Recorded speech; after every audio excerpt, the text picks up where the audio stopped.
Assalamualaikum, this is Farmanullah Khan. Today we are discussing different type of viral disease that are mumps, measles, influenza and polio. That's a unit of microbiology. तो आज के इस unit में हम आपको बताएंगे कि different type of viral disease हमारे पास कौन से हैं, जो कि हम माइक्रोबियोलॉजी में हमारा एक यूनिट है और इसमें हमारे पास किस टाइप के एमसीक्यूज आते हैं। तो सबसे पहले हम बात करते हैं मम्प्स को, जिसे उर्दू में कनपेड़े भी कहते हैं। डिफिनेशन इसके हैं कि an acute viral infection primary of salivary gland characterized by fever and swelling of usually parotid gland. तो ये हमारे पास वायरल इन्फेक्शन है जिसमें प्राइमरी हमारा कौन सा ग्लैंड इफेक्ट होता है, सिलेवरी ग्लैंड, और इसमें सिलेवरी ग्लैंड के साथ पैरोटिड ग्लैंड भी इफेक्ट होता है जिसमें उसकी स्वेलिंग हो जाती है और इसके साथ हमें फीवर होता है, बुखार होता है। और ये जो फेस है तो फेस की नीचे वाला हिस्सा जो है वो उभरा हुआ होता है, स्वेलिंग की हुई होती है जिसमें हमारे पास टेंडरनेस होती है, टच करने से इंतहाई ज़्यादा दर्द करता है। साइन एंड सिम्टम हमारे पास मम्प्स के हैं कि मलेज, एनोरेक्सिया, फीवर, सोर थ्रोट। मलेज होगा हमारे पास, हमारे बॉडी में पेन होगी। एनोरेक्सिया होगा, एनोरेक्सिया किसे कहते हैं कि चूँकि हमारे पास जो है सिलेवरी ग्लैंड वो स्वेल हो चुका है, वो टेंडर है उसमें, तो फिर क्या होता है कि हम वो स्वेलिंग वगैरह में प्रॉब्लम हो जाती है। तो स्वेलिंग में जब प्रॉब्लम होगी तो ज़ाहिर बात है कि आपको कुछ खाने का दिल जो है आपका नहीं करेगा। फीवर इसमें आपके पास होती हैं और सोर थ्रोट होता है। सोर थ्रोट चूँकि सिलेवरी ग्लैंड जो है वो इन्फेक्शन है, सिलेवरी ग्लैंड का मम सिलेवरी ग्लैंड का इन्फेक्शन है, तो उसके साथ जो है आपका थ्रोट में इन्फेक्शन हो जाता है और सोर थ्रोट आपको हो जाता है। पैरोटिड ग्लैंड की स्वेलिंग हो जाती है जिससे ज़ाहिरी तौर पे जो है आपको पता चल सकता है कि ये हमारे पास जो है क्या है कि ये इसी पर्सन को मम्प्स हो चुका है, उसकी टेंडरनेस हो जाती है और वो टच करने से इंतहाई ज़्यादा पेन करता है।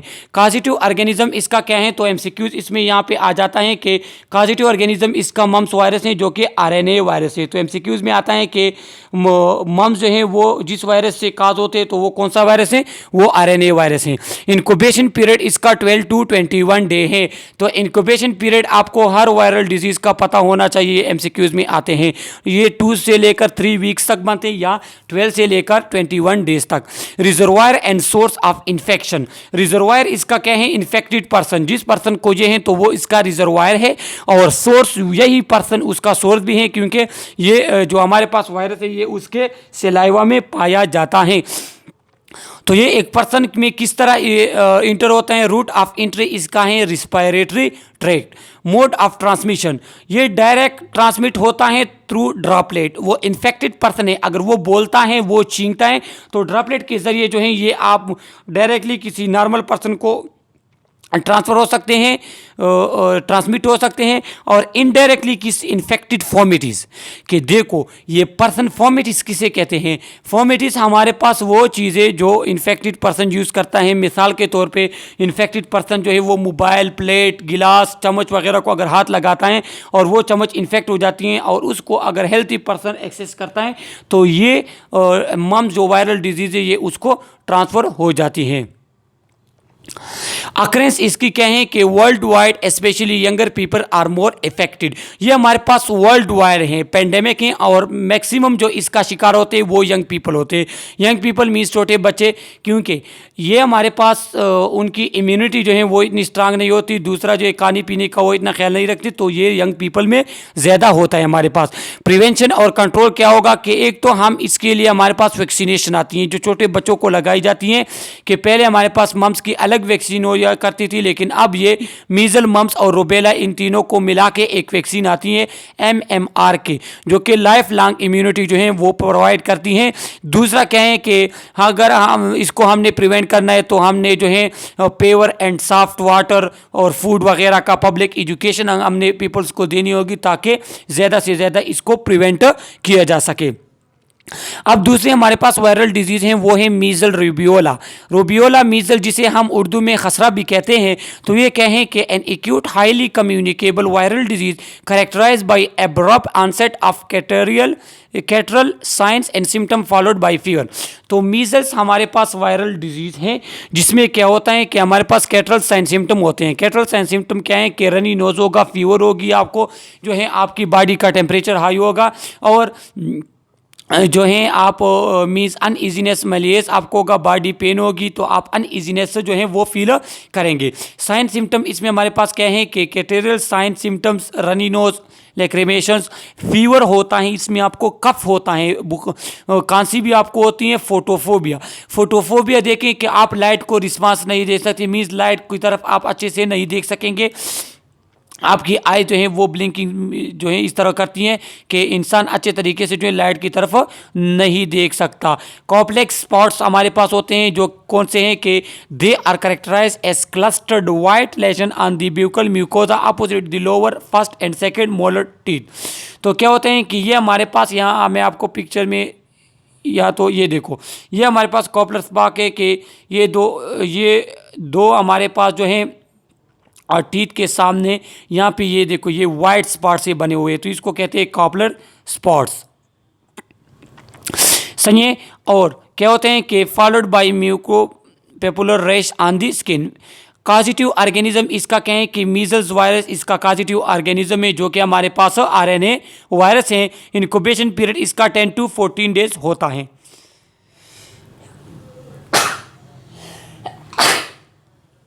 सॉरी, कॉजिटिव ऑर्गेनिज्म इसका आरएनए वायरस हो गया जो कि मम्स का भी हमारे पास था। इनक्यूबेशन पीरियड देखो इसका कम है, मम्स का हमारे पास इनक्यूबेशन पीरियड 12 से 21 डेज तक था, लेकिन इसका इनक्यूबेशन पीरियड 10 to 14 डेज है। और ये जो है हमारे पास इस तरह के एमसीक्यूज आपके फाइनल एग्जाम में आते हैं। रिजर्वायर और सोर्स, रिजर्वायर इसका इन्फेक्टेड पर्सन है और सोर्स जो है इसका ड्रॉपलेट है। रूट ऑफ एंट्री इसके थ्रू रिस्पायरेटरी ट्रैक आपके बॉडी में इंटर होता है और आप में फीवर काज करता है, आपके स्किन वगैरह के ऊपर जो रेड स्पॉट से होंगे और जो है आपके बकल म्यूकोजा में कॉम्प्लेक्स स्पॉट से होते हैं, आपको फीवर होता है, आप मलेज वगैरह होते हैं। मोड ऑफ ट्रांसमिशन इसका क्या है कि ये डायरेक्ट कंटेक्ट से भी जाता है, अगर आप इन्फेक्टेड पर्सन के साथ डायरेक्ट कंटेक्ट करो, और इन्फेक्टेड फॉर्मेटिस के ज़रिए भी ये ट्रांसमिट होता है। अक्रेंस इसकी वर्ल्ड वाइड है और चिल्ड्रन में ये हमारे पास पाया जाता है, मैक्सिमम ये चिल्ड्रन में होता है। कॉम्प्लिकेशन इसकी क्या है कि स्टोमेटाइटिस होगा, माउथ इन्फेक्शन आपको होगी, केराइटिस स्किन की, आइज़ के जो बल्जिंग एरिया ऑफ आइज़ है उसकी जो है हमारे पास इन्फेक्शन काज हो जाती है। एंट्राइटिस स्मॉल इंटेस्टाइन की इन्फ्लेमेशन इसमें हमारे पास होती हैं जो कि कॉम्प्लिकेशन है। ओटाइटिस मीडिया होता है और नमूनिया इससे हमारे पास काज हो सकता है। मीजल्स इन प्रेग्नेंट वुमेन मदर्स में काज स्टिल बर्थ। देखो, अगर एक फीमेल जो है वो प्रेग्नेंट है और उसको मीजल्स हो जाए तो ये इस कंडीशन में भी जा सकते हैं कि वो फीमेल जो है उसका स्टिल बर्थ भी काज हो सकता है। Measles has serious effect on foetus than रोबेला।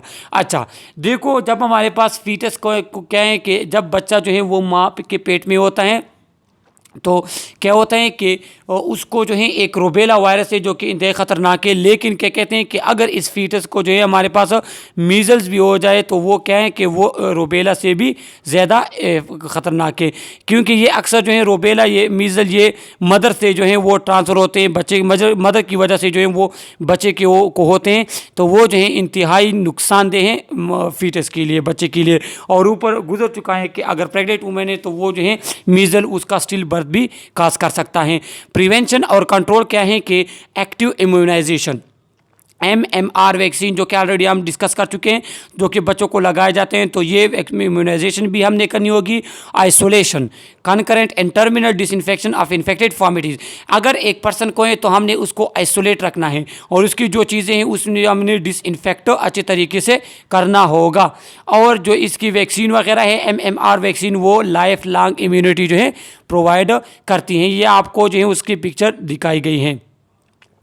अब तीसरी हमारे पास वायरल इन्फेक्शन है, वो है इन्फ्लुएंजा। इन्फ्लुएंजा आप सब लोगों को जो है इसके बारे में मैक्सिमम जो है पता होता है कि इन्फ्लुएंजा हमारे पास, जिसे हम जुकाम कहते हैं, it is highly acute highly communicable viral disease of respiratory track. ये रिस्पायरेटरी ट्रैक की वायरल डिजीज़ हैं और ये इंतहाई ज़्यादा कम्युनिकेट होती हैं कि कोई भी ज़ुकाम वाला अगर आपके पास सामने से नज़दीक छींके तो क्या होता है कि वो आपको ज़ुकाम करा सकता है, इन्फ्लुएंजा आपको जो है वो हो सकता है। इसमें क्या होगा कि चिल्स होंगे, आपको जो है सर्दी सी महसूस होगी, फीवर आपका होगा, हेडेक होता है, और जनरल बॉडी जो है वो मस्कुलर एक जनरल बॉडी का होता है। कॉजिटिव ऑर्गेनिज्म इसका इन्फ्लुएंजा वायरस है जो कि आरएनए वायरस है, और इसका इनक्यूबेशन पीरियड जो है वो 24 हार्स से लेकर 72 हार्स तक।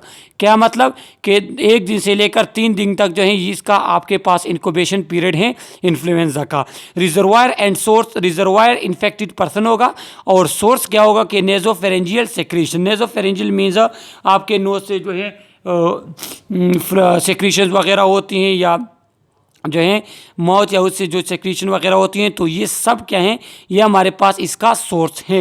रूट ऑफ एंट्री, चूँकि ये रिस्पायरेटरी इन्फेक्शन है तो ये रिस्पायरेटरी ट्रैक के ज़रिए ये आपके बॉडी में इंटर होता है, और ट्रांसमिशन इसकी ड्रॉपलेट के ज़रिए होती है कि अगर हम किसी किसी पर्सन से डायरेक्टली कंटेक्ट में होते हैं, मीन्स अगर किसी पर्सन को इन्फ्लुएंजा है और आप उसके नज़दीक बैठते हैं और वो छींकता है तो वो ड्रॉपलेट आप पे आ सकते हैं, और इनडायरेक्टली क्या है, वो इन्फेक्टेड फॉर्मेटिस हैं। अक्रेंस ये भी वर्ल्ड वाइड होते हैं, और छोटे बच्चों में ये ज़्यादा होते हैं क्योंकि उनकी इम्यूनिटी कमज़ोर होती है। प्रिवेंट हम इसको करेंगे तो ये एक्टिव इम्यूनाइजेशन के लिए होगी, आइसोलेशन होगा, कॉन्करेंट एंड टर्मिनल डिसइंफेक्शन, और जो फॉर्मेटिस जो इन्फ्लुएंजा इन्फेक्टेड पर्सन जो है चीज़ें यूज़ करते हैं तो हमने उसको अच्छे तरीके से डिसइंफेक्ट करना होगा। Influenza RNA virus keep alteration in antigenic makeup as H1 H2 H3 N1 and N2। तो क्या करते हैं कि इन्फ्लुएंजा वायरस जो हमारे पास हैं तो वो खुद में म्यूटेशन लाता है, सही है, तो वो खुद में म्यूटेशन लाता है, इसलिए जो हमारे पास जो है इन्फ्लुएंजा वायरस जो है एग्जैक्ट उसके खिलाफ जो हमारे पास वैक्सीन नहीं बनी, क्योंकि इन्फ्लुएंजा वायरस वो खुद में इतने ज़्यादा म्यूटेशन लाता है, और उसके एंटीजेनिक फॉर्म जो है वो H1 H2 H3 N1 और N2 है हमारे पास। एंटीजेनिक अल्ट्रेशन, इसमें एंटीजेनिक ड्रिफ्ट भी आता है, एंटीजेनिक शिफ्ट भी आता है। एंटीजेनिक ड्रिफ्ट जो हमारे पास है तो ये एनुअल चेंज जो इन्फ्लुएंजा वायरस में आते हैं उसको एंटीजेनिक ड्रिफ्ट कहते हैं, और जो हमारे पास डिकेड एक 10 सालों के बाद जो हमारे पास मैक्सिमम जो है चेंज आता है तो वो एंटीजेनिक शिफ्ट इसे कहते हैं। ड्रिफ्ट हर एनुअल जो है इन्फ्लुएंजा वायरस खुद में म्यूटेशन लाता है, और अगर ये इन म्यूटेशन जो है ये 10 सालों बाद हो तो वो हमारे पास क्या कहलाता है, एंटीजेनिक शिफ्ट कहलाता है। अब हम पढ़ते हैं पोलियो माइलाइटिस, जिसे हम पोलियो भी कहते हैं। तो पोलियो हमारे पास एक वायरल डिजीज़ है, और इसमें हमारे पास नर्व सेल्स ज़्यादा से ज़्यादा इफ़ेक्ट होते हैं, जिसकी वजह से हमारे पास क्या होते हैं कि हमारे मस्कुलर आर्गन, नर्वस आर्गन जो हमारे पास मस्कुलर आर्गन है उनका वो कंट्रोल ख़त्म हो जाता है। कंट्रोल इन द सेंस कि वो हरकत नहीं करते, अगर किसी के हाथ हैं किसी का पाँव है तो वो जो है बेकार सी हो जाती हैं। An acute viral disease involving the nerve cell of spinal cord and brain, ये हमारे पास वायरल डिजीज़ हैं, और इससे स्पाइनल कार्ड और ब्रेन जो है उसके नर्व सेल जो हैं वो डैमेज होते हैं। साइन सिम्टम इसके क्या होंगे कि फीवर होगा, हेडेक होगी, stiffness of neck and spine, weakness and paralysis. तो इससे हमारे पास फीवर हो जाते हैं, क्योंकि इन्फेक्शन है तो इन्फेक्शन से हमारे पास फीवर होता है।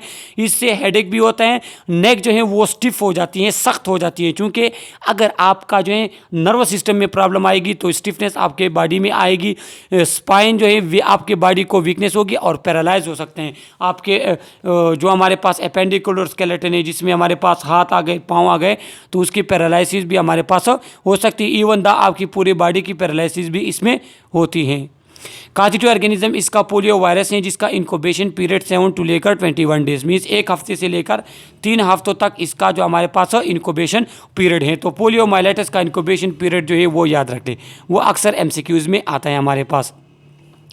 सोर्स क्या होगा कि ओरोफेरेंजियल सेक्रीशन होगी, faeces of infected person. Faeces of infected person ये इंतहाई इंपॉर्टेंट है कि हमारे पास अगर कोई पर्सन पोलियो का है तो उसका जो है फीसिस या ओरोफेरेंजियल सेक्रीशन जो है वो उससे हमारे पास जो है ये इन्फेक्शन किसी नॉर्मल पर्सन में ट्रांसफ़र हो सकते हैं। रूट ऑफ एंट्री क्या होगा कि ये थ्रू ओरल भी आप में आ सकते हैं, या थ्रू फीकल एनल के थ्रू, या फिर माउथ के थ्रू जो है आपके बॉडी में इंटर हो सकते हैं। और मोड ऑफ ट्रांसमिशन कहेंगे कि ओरोफिकल रूट ट्रांसमिशन होती है, ये नर्वस टिश्यू, लिम्फेटिक टिश्यू और ब्लड के ज़रिए ये आपके नर्वस टिश्यू में पहुंच जाता है, और वहाँ जो है नर्वस टिश्यू डैमेज करना स्टार्ट कर देता है। इसकी एक्रेंस ये वर्ल्ड वाइड हमारे पास पाया जाता है, लेकिन जो है मीन्स अब पाकिस्तान में जो है ये हमारे पास पाकिस्तान में आप लोगों ने पोलियो के जो है केसेस देखे होंगे, तो ये यहाँ पे हमारे पास पोलियो वायरस अब भी जो है इसके केसेस आते हैं। Children from 1 to 12 year are common victim, और जो बच्चे हमारे पास 1 से लेकर 12 साल तक होते हैं वो इसका ज़्यादा से ज़्यादा शिकार होते हैं। प्रिवेंशन एंड कंट्रोल, इसके लिए हमने एक्टिव इम्यूनाइजेशन करनी होगी जो हमारे पास पोलियो वैक्सीन होती है। आइसोलेशन, अब पर्सन को आइसोलेशन में रखना होगा। पब्लिक एजुकेशन, पब्लिक को हम एजुकेट करेंगे कि देखो आपने पोलियो वैक्सीन लेने हैं, आपने किस तरह ख़ुद को प्रिवेंट करना है, अगर पोलियो का पर्सन है तो आपने उससे ख़ुद को किस तरह बचाने हैं।